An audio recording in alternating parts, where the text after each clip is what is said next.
जय श्री राम। प्रभु श्री राम ने जिस अयोध्या नगरी में जन्म लिया उसकी पवित्र धूलि का स्पर्श प्राप्त करना मेरे लिए अत्यंत सौभाग्य की विषय है। स्वयं प्रभु श्री राम ने अपनी इस जन्मभूमि को स्वर्ग से भी श्रेष्ठ बताया था। जननी जन्मभूमिश्च स्वर्गादपि गरीयसी। इसी अयोध्या यानी अवधपुरी और आसपास के लोक भाषा में संत कवि तुलसीदास जी ने श्री रामचरितमानस की रचना की थी। मानस में प्रभु श्री राम सीता जी से कहते हैं, यद्यपि सबने वैकुंठों का बखाना किया है तथा वो वेद पुराणों में वर्णित है, जग प्रसिद्ध है, लेकिन वैकुंठ भी मुझे अवधिपुर जैसा प्रिय लगता है। यद्यपि सब वैकुंठ बखाना वेद पुराण विदित योगु जाना, अवधिपुर सम प्रिय नहीं जाओ सो, ये प्रसंग जानो कौ कौ। ये अयोध्या नगरी सभी राम भक्त के लिए भी सर्वाधिक प्रिय है। राम रावण युद्ध में विजय प्राप्त करने के पश्चात माता सीता और लक्ष्मण जी के साथ प्रभु श्री राम के अयोध्या आगमन का अत्यंत कलात्मक रेखाचित्र हमारे संविधान की हस्तलिखन मूल प्रति में शोभायमान है। ये रेखाचित्र मूल अधिकार के अत्यंत महत्वपूर्ण भाग 3 के आरंभ में दिखाई देता है। मुझे ये देखकर प्रसन्नता हुई है कि इस चित्र के विषय में जानकारी और जागरूकता प्रसारित की जा रही है तथा जनमानस को संवैधानिक आदर्श एवं पवित्र सांस्कृतिक प्रतीकों के साथ जोड़ा जा रहा है। चित्र चैत्र शुक्ल प्रतिपद संवत में 2083 के शुभारंभ के दिन नवरात्र के प्रथम दिवस पर यहाँ आकर मैं स्वयं को कृतार्थ अनुभव कर रही हूँ। मैं देश विदेश में रहने वाले सभी भारतवासियों और राम भक्तों को नए वर्ष की आत्मिक बधाई देती हूँ। नवरात्रि के अंत में रामनवमी के दिन हम सब प्रभु श्री राम का जन्मोत्सव मनाते हैं। मैं सभी को नवमी तिथि मधुमास पुनीता यानी रामनवमी के दिन मनाए जाने वाले सभी पावन वर्ष की मैं अग्रिम बधाई देती हूँ।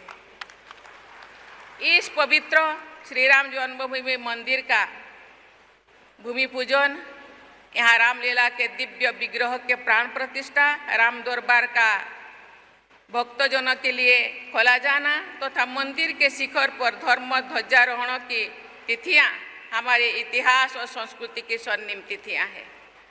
प्राण प्रतिष्ठा के मर्मस्पर्श अवसर पर मैंने प्रधानमंत्री जी को एक पत्र लिखा था। उस पत्र में मैंने ये भाव व्यक्त किया था कि ये हम सभी के लिए सौभाग्य की बात है। हम सब अपने राष्ट्र के पुनः स्थापना के एक नए कालचक्र का शुभारंभ के लिए साथी बन रहे हैं। देवी और स्वजनों, हम सभी एक समावेशी समाज और विकसित राष्ट्र के निर्माण के दिशा में आगे बढ़ रहे हैं।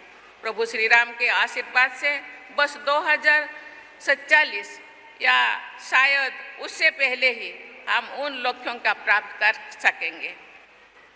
21वीं सदी में हमारे समावेशी समाज और विकसित राष्ट्र की परिकल्पना राम राज्य के वर्णन में प्राप्त होती है। गोस्वामी तुलसीदास जी ने कहते हैं कि राम राज्य में ना कोई दुखी है, ना निर्धन है, ना परावलंबी है, ना बुद्धिहीन है और ना ही कोई संस्कारहीन है। तुलसीदास अपने शब्दों में लिखते हैं, नहीं दरिद्रों को दुखी न दीना, नहीं को अबूझ ना लक्षणहीना। पिछले दशक के दौरान 25 करोड़ से अधिक लोगों को गरीबी की सीमा रेखा से ऊपर निकाला गया है तथा ऐसे प्रयास के लिए किया गया ताकि वो गरीबी से मुक्त हो सके। राम राज्य का आदर्श आर्थिक समृद्धि और सामाजिक समरसता के उच्चतम मानकों को प्रस्तुत करना है। माता सबरी से प्रभु श्री राम का भावपूर्ण मिलन, निषाद राज से उनका स्नेह संबंध, युद्ध में काल भी बानर आदि का सहयोग लेना, जटायु, जाम्बवान और गिलहरी सभी को सम्मान तथा स्नेह और प्रेरणा प्रदान करना, ऐसे अनेक प्रसंग एक सर्वस्पर्शी तथा सर्वसमावेशी जीवन दर्शन को अपनाने का आदर्श प्रस्तुत करते हैं। आज के संदर्भ में मुझे ये देखकर खुशी होती है कि सामाजिक समावेश तथा आर्थिक न्याय के साथ साथ पर्यावरण संरक्षण और जीव जंतुओं के सुरक्षा हेतु भी बड़े पैमाने पर राष्ट्रीय लक्ष्य तय किए गए हैं और उन्हें कार्य रूप दिया जा रहा है। राम राज्य के आदर्शों पर चलते हुए हम सब नैतिकता और धर्माचरण पर आधारित राष्ट्र का निर्माण कर सकेंगे। श्री राम जन्मभूमि तीर्थ क्षेत्र का आदर्श वाक्य है, रामो विग्रहवान धर्म, अर्थात प्रभु श्री राम धर्म के प्रतिमान स्वरूप है। धर्म के व्यापक अर्थ के आधार पर निजी और सामूहिक जीवन को संचालित करते ही हम प्रभु श्री राम की सच्ची पूजा अर्चना कर सकेंगे। प्रभु श्री राम के आशीर्वाद से इस मंदिर तथा परिसर की भव्यता बढ़ती ही जा रही है। माता अन्नपूर्णा, माँ दुर्गा, प्रभु श्री राम परिसर तथा रामलला का दर्शन करके मैं कृतकृत हो गई हूँ।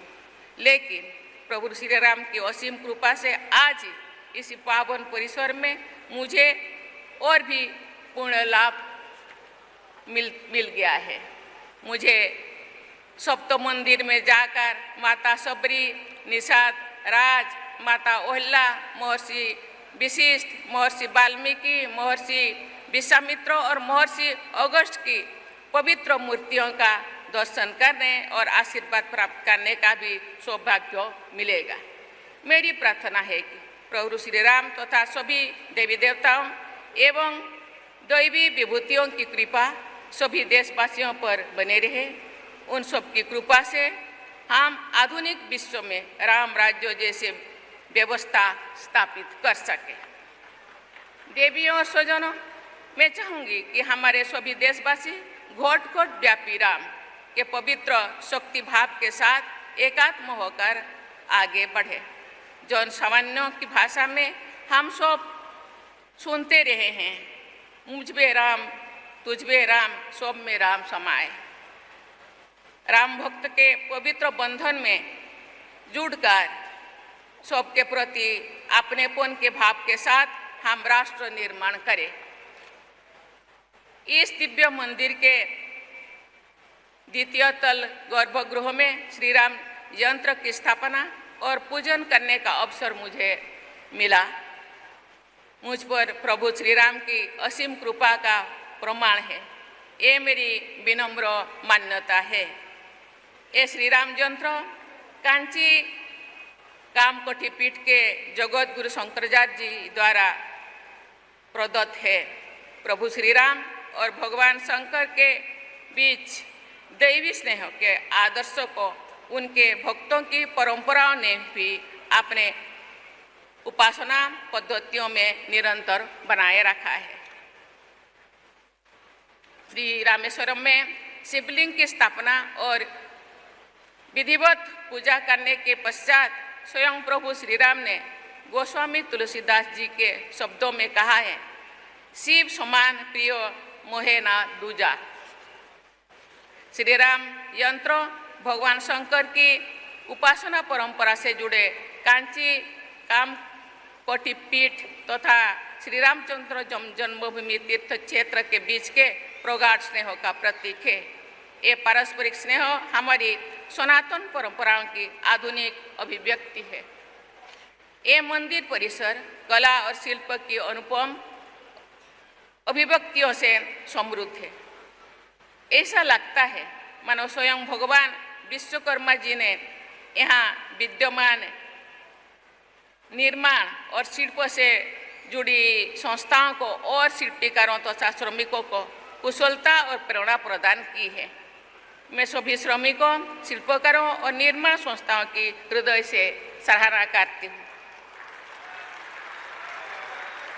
मुझे ये जानकर बहुत प्रसन्नता हो रही है कि प्रभु श्री राम जन्मभूमि के इस पवित्र मंदिर में देश विदेश से करोड़ों श्रद्धालु आकर दर्शन लाभ कर चुके हैं। अयोध्या धाम धार्मिक पर्यटन का प्रमुख केंद्र बन गया है। हमारे सनातन चेतना और ऊर्जा से जुड़ा ये मंदिर परिसर भारत के पुनर्जागरण के पावन प्रतीक के रूप में सदैव पूजनीय बना रहेगा। हमारे देश का पुनर्जागरण आर्थिक, सामाजिक, राजनीतिक और सांस्कृतिक इन सभी आयामों पर हो रहा है। देवभक्तों और देवभक्ति दोनों का मार्ग एक ही है। प्रभु श्री राम को सही अर्थों में नमन करना और भारत माता के बंधन करना एक ही है। जिस हृदय से नमामि रामम रघुवंशं नाथम का भाव प्रसारित होता है, उसी हृदय से वंदे मातरम के हमारे राष्ट्रीय गीत का गायन होता है। राष्ट्रकवि मैथिली शरण गुप्त जी ने लिखा है कि पुण्यभूमि भारत के आकर्षण से प्रभु श्री राम ने यहाँ अवतरण किया था। गुप्त जी के महाकाव्य साकेत में प्रभु श्री राम कहते हैं, इस बुतौल को ही स्वर्ग बनाने आया।